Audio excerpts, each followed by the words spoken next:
Hey everyone, you're listening to Locked On Now NHL, local experts on the biggest stories on the ice. I am your host, Kim Becker, and thank you for making Locked On Now your first listen every weekday. We've got our Locked On NHL host here to tell you everything you need to know from around hockey on Wednesday. Last night's biggest game gave a whole lot of scoring in Detroit. The biggest game. One of the biggest and oldest rivalries in hockey renewed last night as the Chicago Blackhawks went into Detroit to take on the Red Wings. Chicago must have been fired up and tagged 8 goals on Detroit, and Locked On Blackhawks tells you everyone who helped get to that 8-goal final.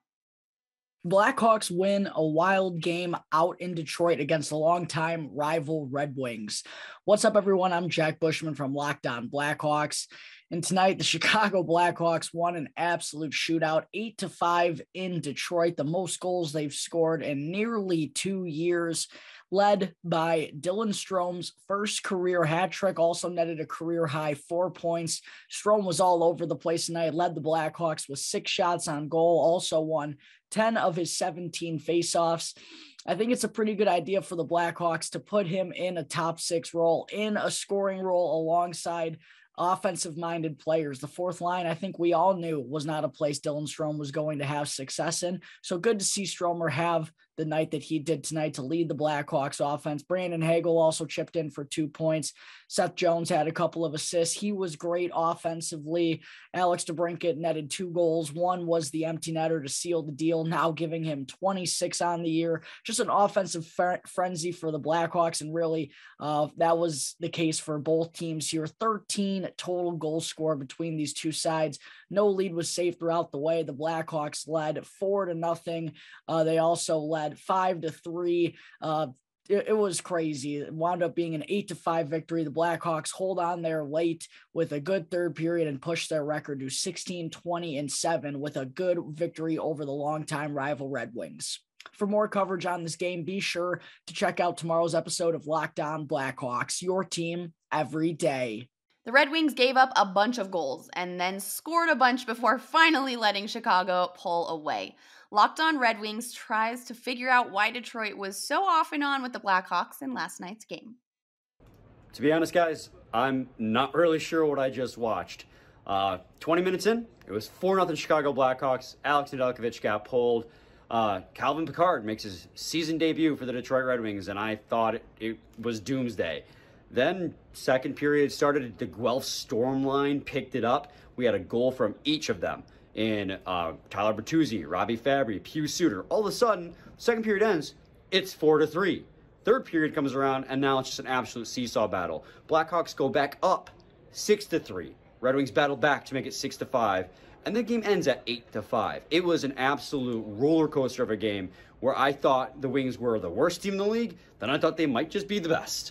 Dylan Strome had a hat trick in this game. This game had a little bit of everything, and I think the best and the worst parts of what makes the Detroit Red Wings this season were accentuated in this game. Their poor defense was horrible. Their great offense was great.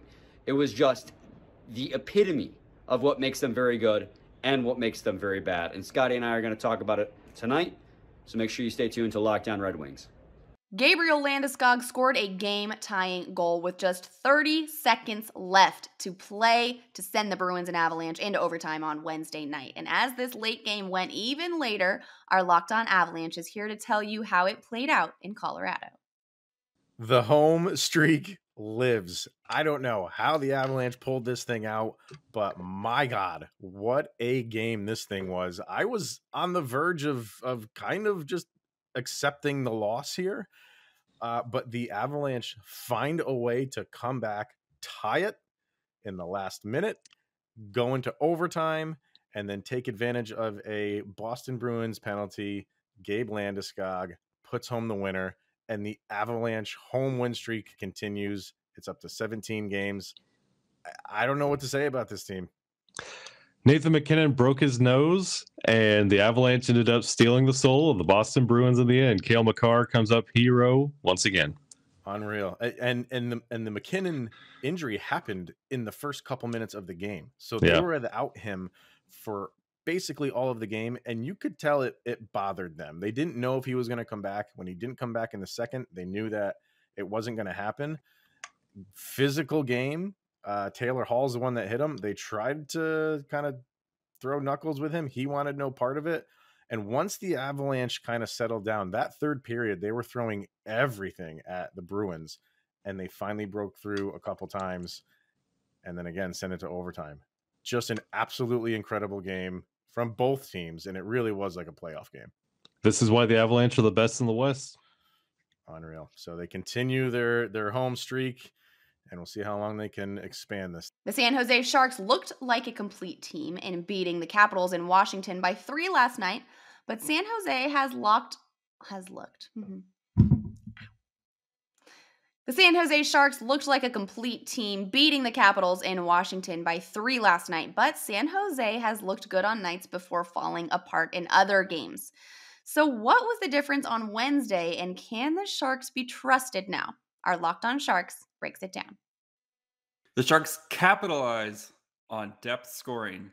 I'm JD Young of Locked On Sharks.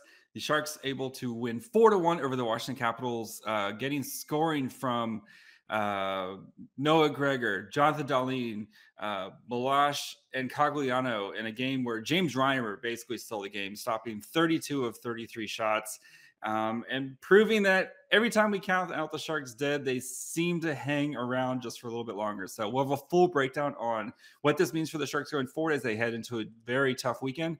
And if we can trust the Sharks after tonight's performance. So make sure you subscribe wherever you get your podcasts. And of course, subscribe on YouTube where you can see our pretty faces and our little Tomas Turtle bobbleheads. That's all for today here at Locked On Now NHL. Thank you for making Locked On Now your first listen every weekday. And thank you to our Locked On hosts for keeping you up to date on everything that happened in hockey yesterday. Now that you guys are done here, head on over to Locked On NHL or your local team's Locked On podcast. I'm Kim Becker. This has been Locked On Now. Locked On, your team every day.